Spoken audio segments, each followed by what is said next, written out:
Bismillahirrahmanirrahim. Assalamualaikum warahmatullahi wabarakatuh. Perkenalkan, nama saya Sipa Silviani dari Fakultas Ekonomi Islam. Pada kesempatan kali ini, saya akan mempresentasikan tentang sindikasi dan korporasi perbankan syariah. Pengertian sindikasi. Pembiayaan sindikasi.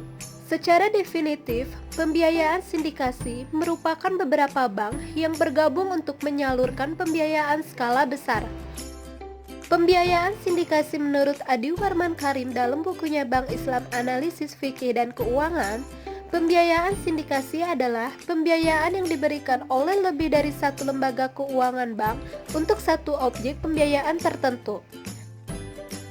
Dalam bukunya Adrian Sutedi, Tinjauan Yudhiris Letter of Credit dan Kredit Sindikasi merupakan suatu pinjaman yang diberikan oleh beberapa kreditur sindikasi yang biasanya terdiri dari bank-bank atau lembaga-lembaga keuangan lainnya kepada seorang debitur yang biasanya terbentuk badan hukum untuk membiayai satu atau beberapa proyek pembangunan gedung atau pabrik milik debitur.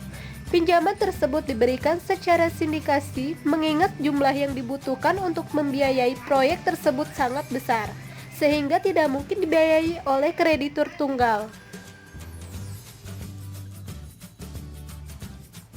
Bentuk pembiayaan sindikasi. Yang pertama, lead syndication. Lead syndication merupakan kelompok bank yang bersindikasi untuk membiayai usaha atau proyek nasabah dan dipimpin oleh leader bank yang sudah ditunjuk oleh nasabah. Kedua, club deal. Club deal merupakan kelompok sindikasi, namun antar setiap bank tidak terdapat hubungan bisnis. Ketiga, subsyndication. Subsyndication merupakan sindikasi antar sesama bank peserta sindikasi meskipun tidak terdapat hubungan dengan peserta sindikasi lainnya. Contoh sindikasi pembiayaan lead syndication. Untuk membiayai suatu proyek pembangunan satelit komunikasi yang membutuhkan dana sebesar 2 triliun, PT IFHAB mengajukan pembiayaan kepada Bank Syariah A. Karena kebutuhan dana yang sedemikian besar, Bank Syariah A melakukan sindikasi dengan Bank Syariah B dan Bank Syariah C. Dari keseluruhan jumlah dana yang dibutuhkan, Bank Syariah A memberikan modal sebesar 40%, Bank Syariah B 30%, dan Bank Syariah C 30%. Keuntungan dan kerugian menjadi hak dan tanggungan bersama sesuai dengan proporsi modal masing-masing. Di antara para peserta sindikasi tersebut, Bank Syariah A bertindak sebagai leader. Contoh sindikasi pembiayaan club deal. PT IFHAB mengajukan pembiayaan kepada Bank Syariah A untuk pembangunan perusahaannya sebesar 1,5 triliun. Karena kebutuhan dana yang sedemikian besar, Bank Syariah A melakukan sindikasi dengan Bank Syariah B dan Bank Syariah C dengan ketentuan Bank Syariah A membiayai pembangunan gedung, Bank Syariah B membiayai pembelian mesin-mesin, dan Bank Syariah C membiayai pembuatan saluran air. Dalam hal ini, antar peserta sindikasi tidak ada sharing keuntungan atau kerugian. Contoh sindikasi pembiayaan subsyndication. Bank Syariah A melakukan sindikasi dengan Bank Syariah B dan Bank Syariah C untuk pembiayaan PT IFHAM. Dalam sindikasi ini, Bank Syariah A akan memberikan modal sebesar 40%, Bank Syariah B 30%, dan Bank Syariah C 30%. Untuk memenuhi proporsi modal yang akan diberikannya tersebut, Bank Syariah A membentuk subsyndication, yakni melakukan sindikasi lain dengan Bank Syariah D. Sindikasi yang terjadi antara Bank Syariah A dan Bank Syariah D tidak ada hubungannya dengan sindikasi yang terjadi antara Bank Syariah A, Bank Syariah B, dan Bank Syariah C.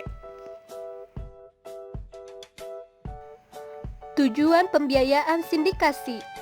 Pada pembiayaan sindikasi terdapat dua tujuan pembiayaan, yaitu untuk investasi dan modal kerja.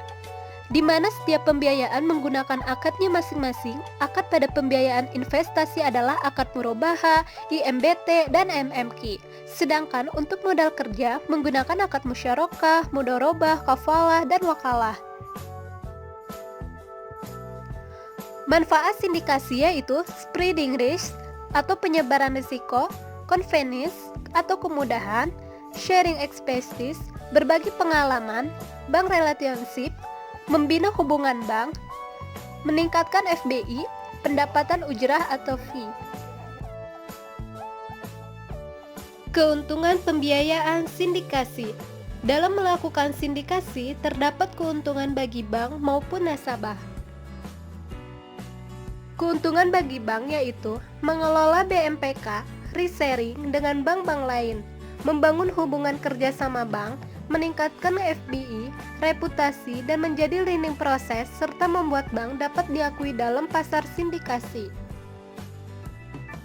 Keuntungan bagi nasabah yaitu dapat memperoleh pembiayaan dalam kuantitas yang kuat, mendapatkan kemudahan dalam bertransaksi karena hanya berhubungan dengan satu pihak, yaitu arrange atau agent, memupuk rekod sekaligus dengan beberapa bank, serta meningkatkan kredibilitas.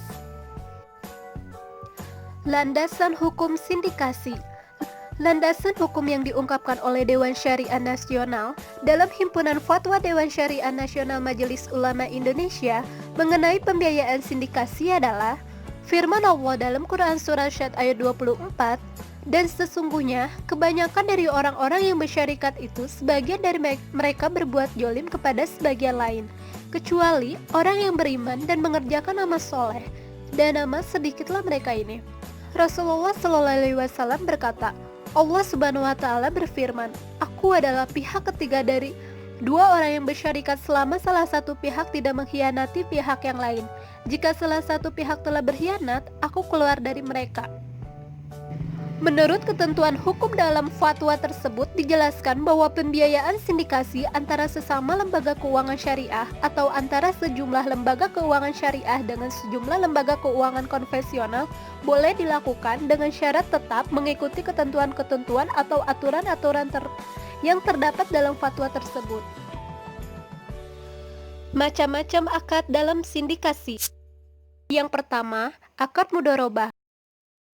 Akad mudharabah yaitu peserta sindikasi sebagai pihak yang menyertakan modal atau saibumal, sedangkan leader atau mudorib tidak ikut berpartisipasi dalam penyertaan modal rasulmal, namun menyertakan modal dalam bentuk keahlian atau keterampilan usaha. Kedua, akad musyarakah. Akad musyarakah yaitu di antara syarik yang ditunjuk melalui sebuah kesepakatan untuk menjadi leader.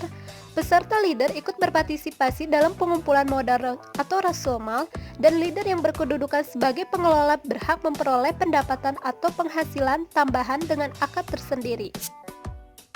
Ketiga, akad wakalah.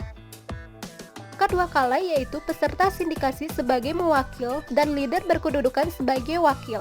Apabila akad dilakukan dengan menggunakan akad wakalah bil ujrah, maka wakil tersebut berhak mendapatkan ujrah. Prinsip-prinsip pemberian pembiayaan. Prinsip-prinsip pemberian pembiayaan terdiri dari 5C. Yang pertama, karakter. Karakter yaitu mengetahui sifat atau watak dari seorang calon nasabah pembiayaan. Tujuannya adalah memberikan keyakinan yang tercermin dari latar belakang, keadaan keluarga, dan lain-lain. Kedua, capacity. Capacity yaitu melihat kemampuan calon nasabah dalam membayar pinjaman yang dihubungkan dengan kemampuan mengelola bisnis, serta kemampuan mencari laba. Ketiga, kapital. Kapital yaitu mengetahui sumber-sumber pembiayaan yang dimiliki nasabah terhadap usaha yang akan dibiayai oleh bank, karena biasanya bank tidak bersedia membiayai suatu usaha 100%. Keempat, kolekteral. Kolekteral yaitu adanya jaminan yang diberikan oleh calon nasabah, baik yang bersifat fisik maupun non-fisik, dan keabsahannya harus diteliti. Kelima, condition. Condition yaitu dalam menilai kredit, hendaknya juga dinilai kondisi ekonomi sekarang dan masa yang akan datang sesuai sektor masing-masing. Terakhir yaitu kesimpulan. Melalui kegiatan ekonomi produktif, mengartikan bahwa bank syariah sudah mendukung transformasi dalam perekonomian, sehingga membuat bank syariah bernilai eksklusif di mata masyarakat. Semakin berkembangnya pertumbuhan keuangan syariah, maka pelayanan yang diberikan bank akan semakin meningkat lebih baik dari sebelumnya. Semakin meluasnya pembangunan perekonomian di Indonesia membuktikan bahwa peran LKB Syariah semakin meningkat. Hal tersebut mengharuskan bank syariah tampil terdepan agar berkesempatan untuk dapat bersindikasi dengan bank lainnya. Meskipun bagi para stakeholders terdapat tantangan besar berupa inovasi produk keuangan demi meningkatkan minat masyarakat. Sekianlah presentasi yang saya sampaikan, semoga bermanfaat. Wassalamualaikum warahmatullahi wabarakatuh.